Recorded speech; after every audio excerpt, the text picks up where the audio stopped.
Now it is my pleasure to introduce Reverend Jerry Troyer, our guest speaker, president of ANTN, and a wealth of wisdom we should listen to. Thank you. Thank you so much.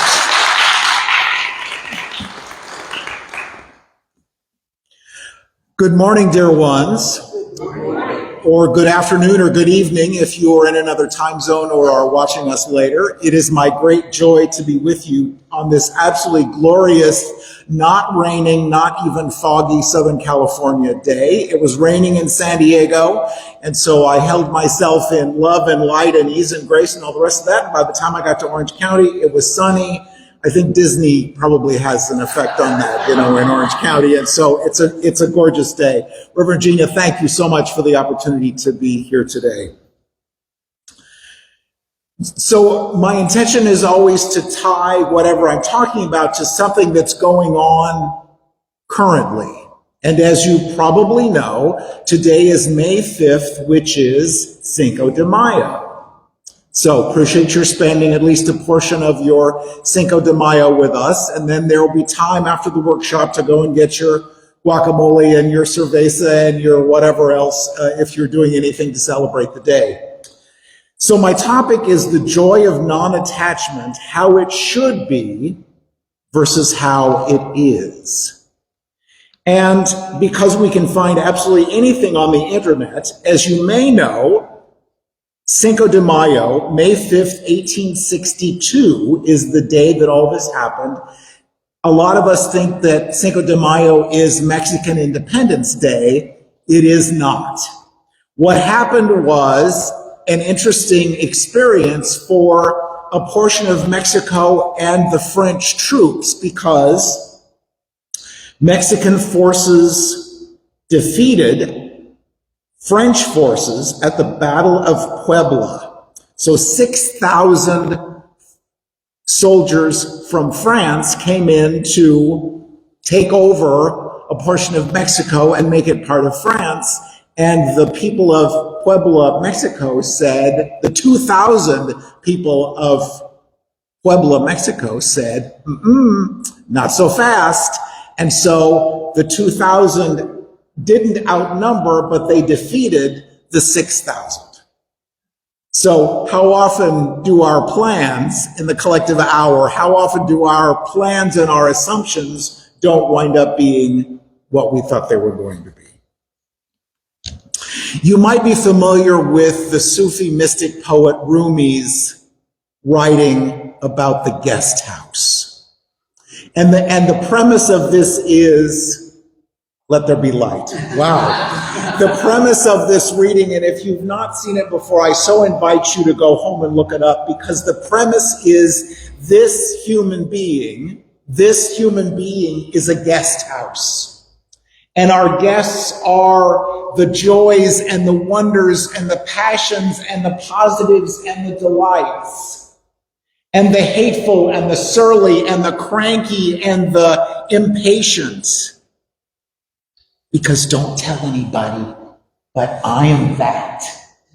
And I won't tell anybody, but you are that as well. We're charming and sparkling and everything is wonderful. And we're hateful and surly and cranky and impatient. And that's just who we are. And so the premise of the writing is to welcome everything, everyone, all the guests, because they've brought us an amazing gift that we can't always see at the time. But everything and everyone, remember Course in Miracles says, everyone and everything leans toward me to bless me, even though it's, my words, not always obvious at the time. So included in our guest house are those thoughts on how it should be and how it should not be. If you have children, our children should grow up and get into wonderful relationships and maybe have children, but live long and happy lives and be successful and be happy and be wonderful. Our work should last until we get ready to retire, and it should be our choice when we're finished.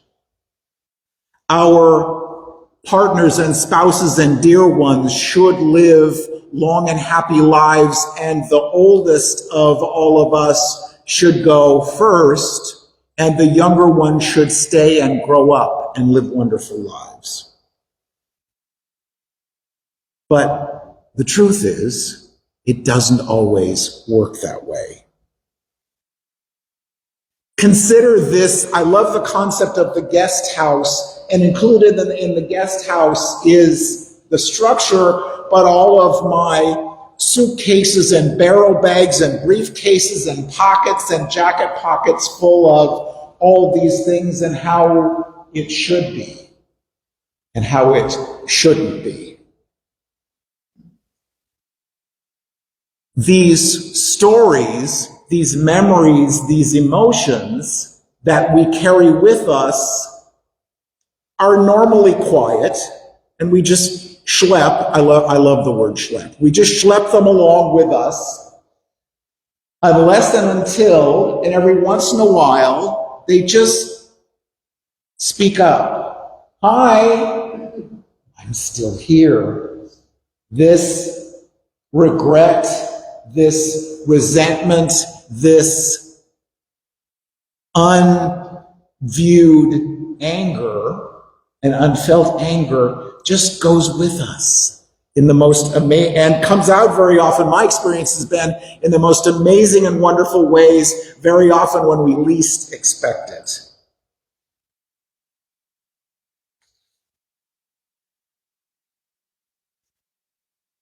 Sometimes we attach our worth and our value to what we do.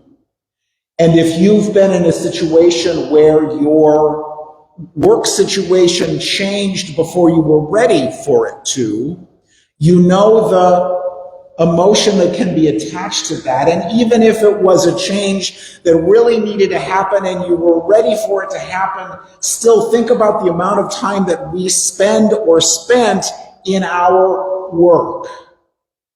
I work 3 days a week for an organization in San Diego that provides housing to homeless 18 to 24-year-olds. And since we're talking about Cinco de Mayo, I will just tell you that in 2 weeks, a group of us are going to Puerto Vallarta because our CEO was kind enough to decide to get married. And so we get to go, a small group of us get to go to Puerto Vallarta for the wedding. So cool.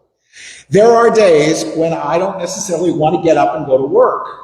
But so much of the value of that work is the family of people that I spend my time with. That's so wonderful. But how do we feel if and when that work ends? When that change comes to our lives that we weren't necessarily planning on? Think about the companies and organizations and vocations and careers that aren't with us anymore. And for Southern California, whenever I go to the mall the one mall in San Diego, I'm remembering, and if you've been in Southern California for a while, you remember there was Bullock's and Buffum's and the Broadway and May Company and Blockbuster Video and all of those. At the risk of dating myself, remember all of those things? Video. You mean there's a box that you put in this great big machine that sits on the top of this great big television. You put that in and watch a movie? Why can't I just do it on my smartphone? Now we can, but the changes, the amazing changes, and so the people that were working in those, and you might have been one of them, that were working in one of those organizations, and those jobs went away. I worked for a technology company in the 90s and early 2000s, and it was a wonderful job, and I loved it. I got to travel, and it was so much fun, and then my job went away, and ultimately the company went away. What do we do? How do we handle those changes that we weren't expecting? And sometimes, and admittedly, the still small voice said, so this is 2008, and the still small voice said, Jerry, it's time to think about a different job. Nope, it's okay. I'll be all right. I'm gonna ride with this and see what happens. And I bet you've had this experience in your life, maybe where the still small voice gets a little louder. Jerry, it really is time to find another job. No, it's okay. I'll be all right. I'm just going to ride this out and see what happens.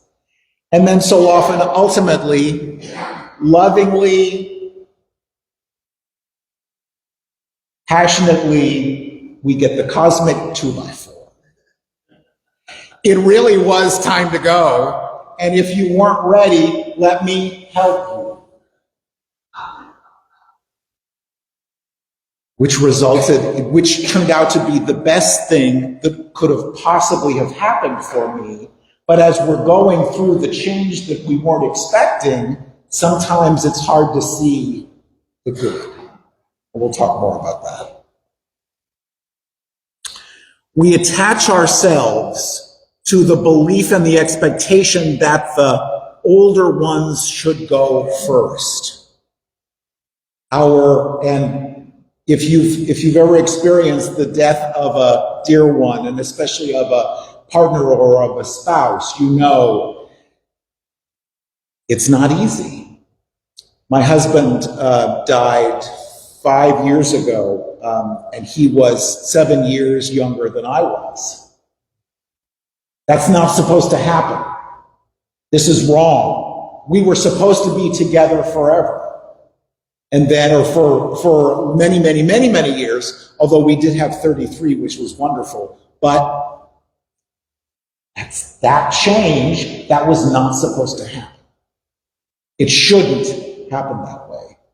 But so often, as we know, that's not how life goes. And so the opportunity, because I don't like the word challenge, the opportunity for us is to keep going, keep moving through that change, some that we were expecting, many that we weren't, and get to the other side. And we'll talk more about that.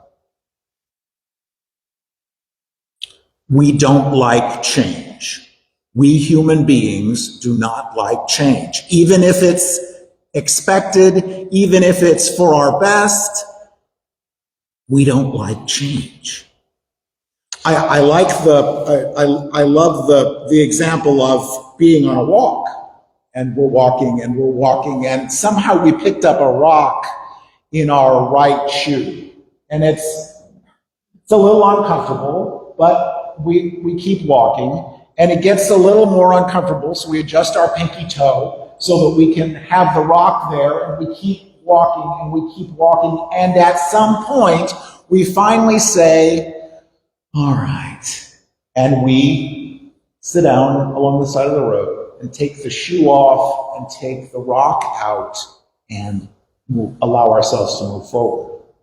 But sometimes it takes a long time for us to recognize that I can change this. And if I can't change the reality, I can change what I believe about it. I can change what I believe about it.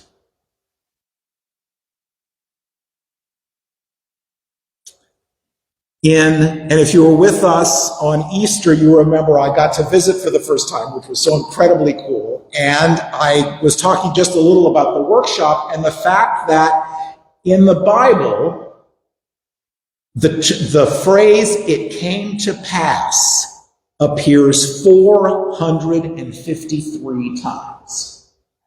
Now, please know, I did not sit down with my Bible and count them.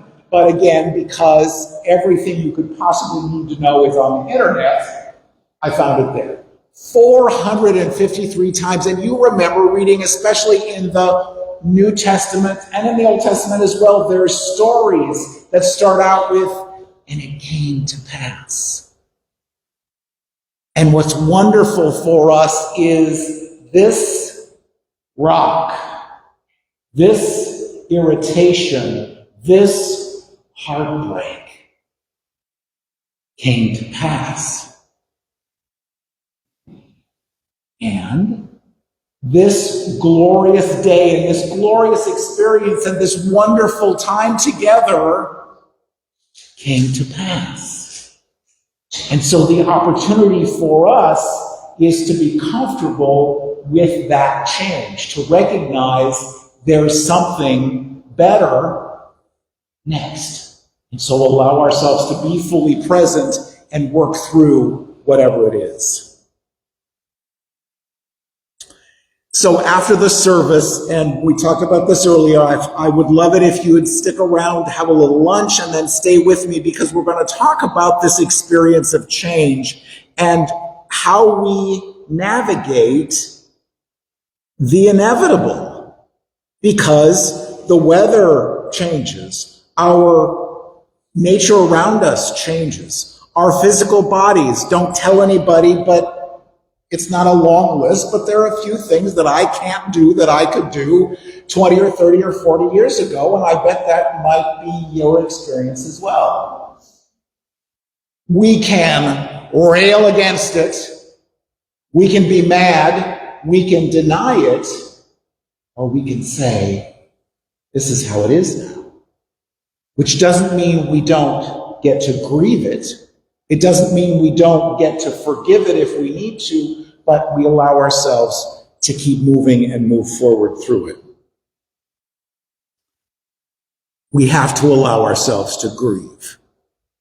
We have to allow ourselves to forgive what needs to be forgiven. 2 other Sunday topics, and I won't go down the road for that.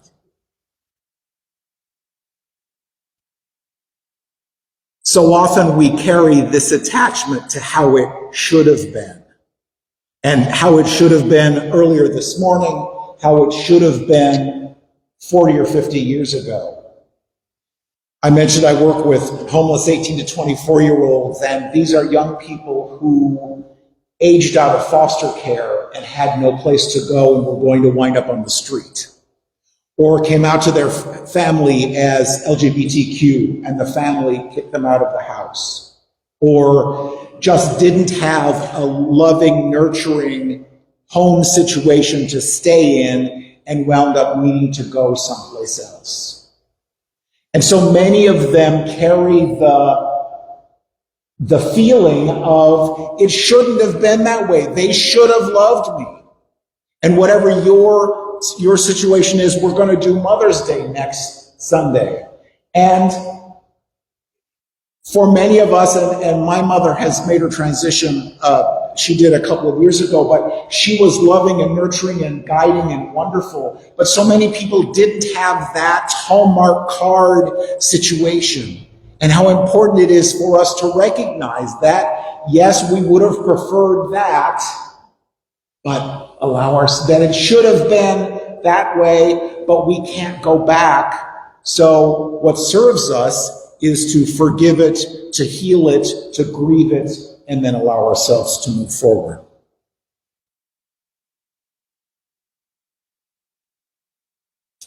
In the same way, sometimes we have an idea when we're doing our affirmative prayer, our spiritual mind treatment, about how it should manifest or should be answered for us. So I want this great new relationship.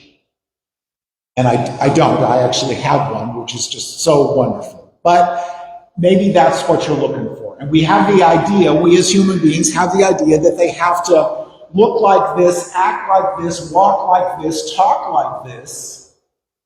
And the universe may bring us amazing possibilities. Nope. I want a tall blonde. If you're not a tall blonde, you need to keep that. I don't. And he's so not a tall blonde. But what if, quoting a dear friend and one of my favorite authors, Edwin Gaines, says, would you be willing to consider that the universe has ways of bringing your good to you that you couldn't have imagined? I want greater financial abundance, and it's got to look like this and walk like this and talk like this, and it's got to come by UPS, and if it comes by FedEx or DHL or the Postal Service, I'm not going to answer the door.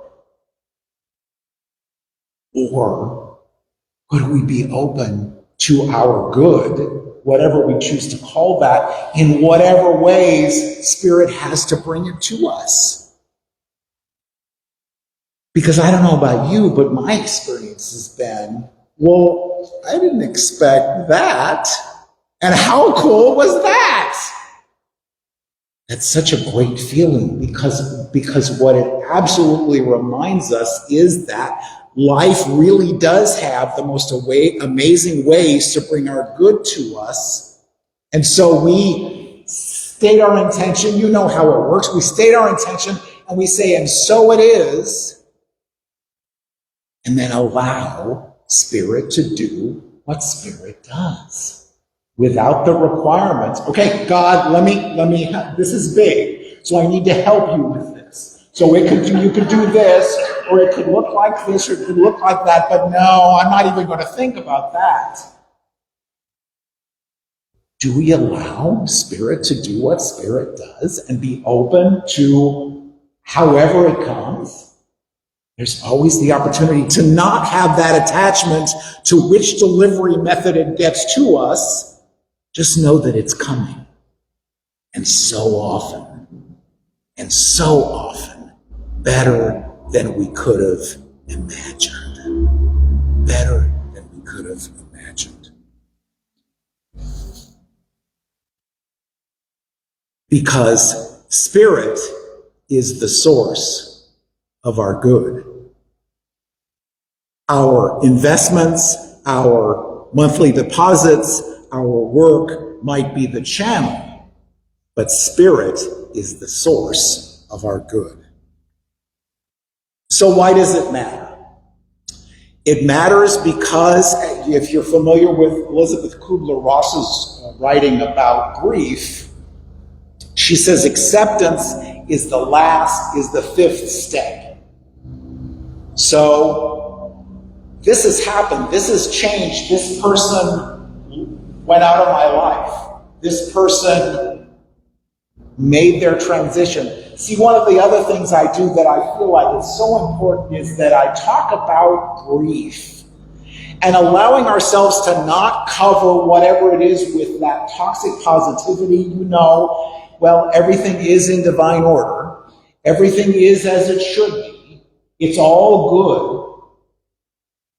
Yes, it is.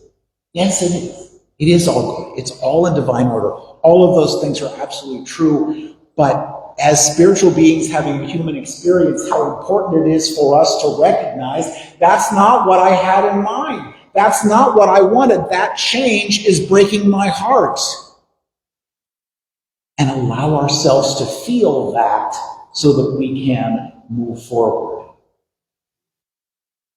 So incredibly important. So acceptance is the last stage of the grieving process. We allow ourselves to release expectations about how it should be or shouldn't be.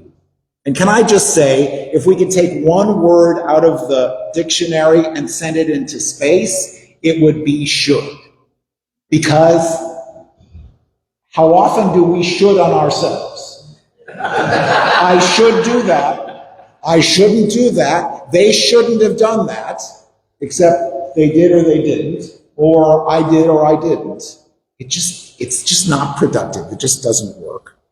So we release the expectations and the attachments because, quoting one of my other favorite authors, Debbie Ford, what we can't be with won't let us be. So we can be with that. Wow, they died.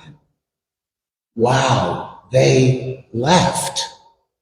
Wow, they didn't do what I wanted them to do.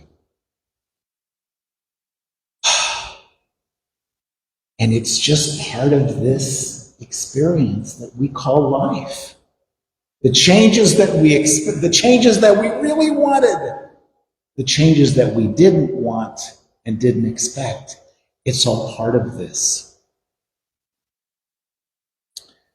So we'll do a much deeper dive after lunch about navigating change and these experiences, and I'd love it if you'd stay with me for that.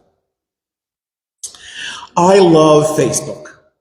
I am not, and Meta and whatever they're calling themselves today, I am not a stockholder. I have no financial interest in Facebook, but I love it. I love what Reverend Gina was talking about earlier, that it's just, there's amazingly cool, positive, incredible stuff. And there's kind of iffy stuff. And God made the ability to scroll. So, that is the stupidest thing I've ever heard in my life. Just, I can stop and make a comment, which does people no good whatsoever, and most especially me, or I can just keep scrolling. Just keep scrolling. But I want to close with this quote that I found on Facebook.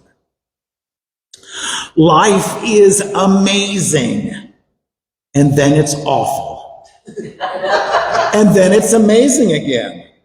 And in between the amazing and awful is ordinary and mundane and routine. Breathe in the amazing. Hold on through the awful.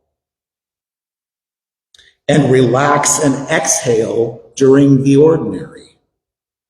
That's just living, heartbreaking, soul-healing, amazing, awful, ordinary life. And it's breathtakingly beautiful. Namaste.